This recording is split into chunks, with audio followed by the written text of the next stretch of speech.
Update: I caught my wife cheating with her boss. I'm not sure of how to move on. I'm a 28-year-old man. My wife is 29 and her boss is a 34-year-old man. My wife and I have been together for almost 10 years. We got married almost 5 years ago and we've been through a lot together. We met in college. I took extra classes to catch up so we would graduate together, and we did on 2012. Soon after graduating, I saved some money to study a game design program in Canada. And I invited her to come with me. The easiest way for Canada to let her in was for us to marry. So I proposed and we got married 3 months after. Almost a couple weeks before starting our new life in Canada.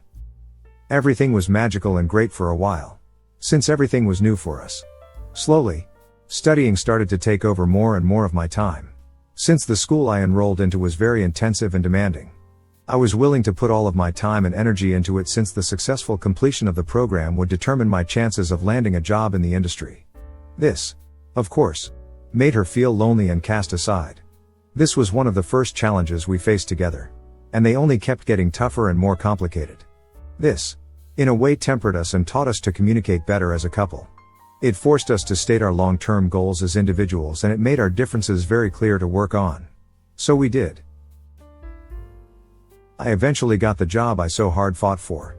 And things slowly improved and the relationship went through some ups and downs. But never getting completely unendurable. Just until last year. It was clear that some of our differences as a couple were getting easier to agree upon. But there were some fundamental differences that always present. So I decided to tolerate until I found myself resenting the amount of emotional work I was subjecting myself in order to have just a single weekend of not arguing. This eventually made me feel like I was married to a little sister trying to tiptoe among eggshells in order to avoid an argument. My libido was completely non-existent. And I was desperately trying to figure out why. This is where the snowball first started rolling down the hill. I couldn't stop looking at her like she was asking for too much out of me. And I could feel myself falling in a vicious cycle, turning me away from what I had fought for so long. I just grew more and more resentful towards my decisions. Eventually, I felt completely out of touch and I started just cruising with only my work and my hobbies to carry me through the routine. She communicated how alone she felt, and with whatever energy I had left, I tried to tell her how maybe this was all temporary and that this cycle was particularly dark, but we would eventually rise together and feel better again. Last week it all felt like diving into ice cold water when I found out. I saw a text message from her boss flashing on her computer. It was late and she had told me that she went dancing with her friends, so this was a red flag, and I couldn't help myself but click on it and open the conversation. I read so many things I wish I didn't. I could feel my heart sinking and pumping faster and faster as I scrolled down the whole conversation. She was saying how his sister could see him caressing her knee. And eventually I found a message from him confirming sexual contact. Just playing it back in my head makes me nauseous. I wish I knew things were that bad before. After that night, I had a day to myself to think, and I confronted her after. She confessed everything. Tears were rolling down her face while doing so, and I was just stunned. I couldn't show any emotions at that moment. I was very scared and disappointed. I took it all in and gave her two choices. We could end everything right there and then. And sort our stuff so we could move away. Or we could put the relationship on standby and keep living together while we figure out what to do. With the condition that she would have to give her 2 weeks' notice and quit her job. She decided to try the latter. It's been a week and change. This definitely woke us out of our comfort zones. And things started off getting better for each of us. Seeing her as something I could lose made me want to fight for something that I took for granted, and my libido suddenly returned. I miss looking at her like that. But what happened is completely wrong and conflicting. We've been through so much. And we've decided to fight for this for so long. I'm convinced that what we used to have was somewhat rare, and I'm willing to fight for it. But fear is always present now. And I'm constantly debating whether I'm making the right decisions or not. I feel like just throwing all away is childish. Especially now that things have been slowly improving. I told her I can't truly pardon her. But I understand why she felt the way she did. What happened is just a symptom of the state of the relationship. And I will admit that it could have been me in her position. When things got dark for me. Where do I draw the line? Am I being idealistic? Is this a pattern that will only repeat itself once we find ourselves within our comfort zones and into the valley of our relationship cycle? TLDR. We have history together. And we share a lot of important traits. This didn't stop doubt and fear to seep into our relationship, and she made a wrong and selfish decision which she regrets. I am battling a sea of questions.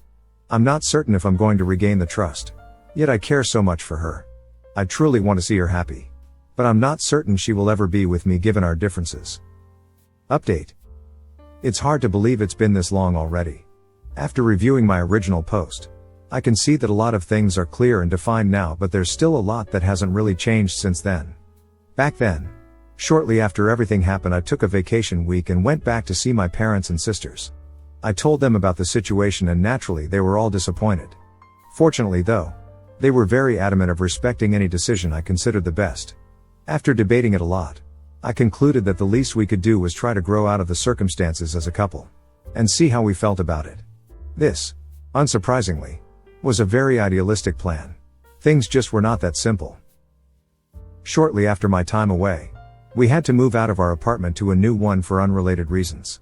And this was scheduled to happen from before the situation happened. Packing up was just a painful experience.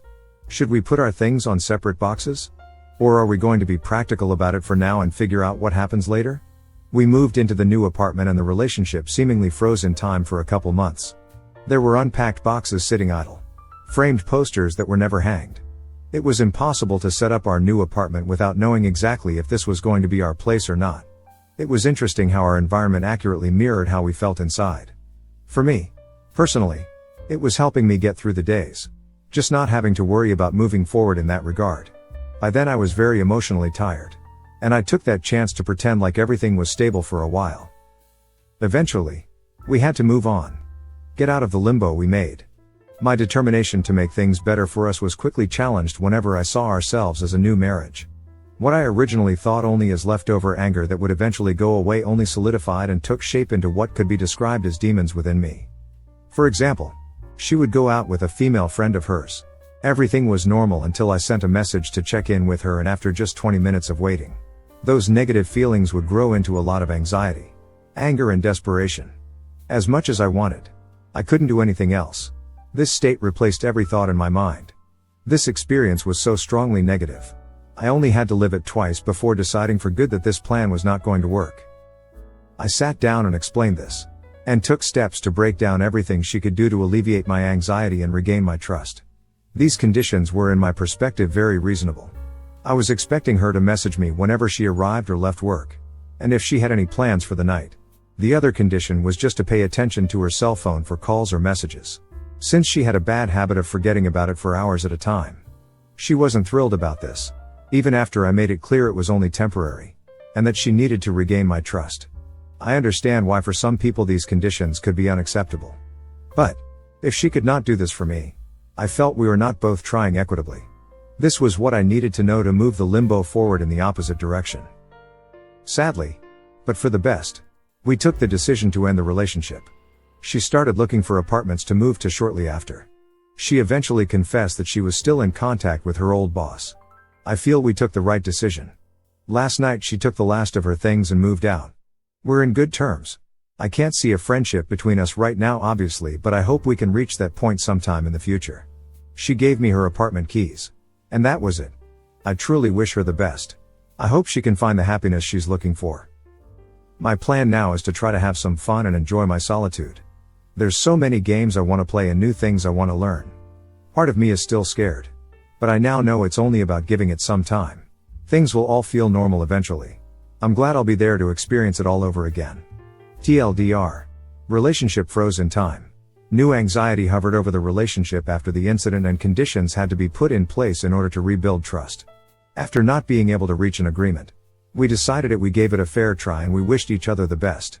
I'm learning how to make bread now. Thank you for watching. If you enjoy my video, please subscribe and leave like.